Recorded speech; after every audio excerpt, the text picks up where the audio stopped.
रायगड़ा जिला काशीपुर ब्लॉक कार्यालय ठारे नूतन पंचायत समिति सभागृहर शुभ उद्घाटन हो जाइछि। विधायक श्री मकरंद मुदुली प्रदीप प्रज्वलन करी ए गृहर उद्घाटन करथिले। नूतन सभागृह रे 10तम समिति सभ्य मीटिंग होइतिला।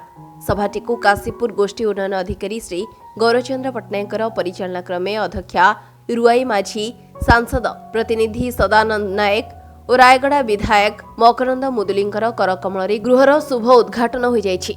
रायगड़ा जिला मध्य काशीपुर एक बृहत्तम ब्लॉक रहिथिबा बेले पूर्वरु थिबा सभागृह जराजीर्ण अवस्था रहितिला। एहार विकल्प रे एकाधिक बैठक अस्थायी गृह रे वर्ष तमाम अनुष्ठित होई आसुथिला। अनेक दिनर आवश्यक एही कोठाकू दीर्घदिन धरी निर्माणाधीन अवस्था रही आसिथिबा बेले स्थानीय प्रशासन दृष्टि आढुआळ रे पड़ी रहितिला। किंतु वर्तमान वीडियो श्री गौरचंद्र पट्टनायकर इच्छा शक्ति बल रे उक्त बकेया अर्धनिर्मित कोठाकू युद्धकालीन भित्तिरे समापन करा जाय। उक्त कोठारे आज 10म पंचायत समिति बैठक अनुष्ठित हो जाइछि।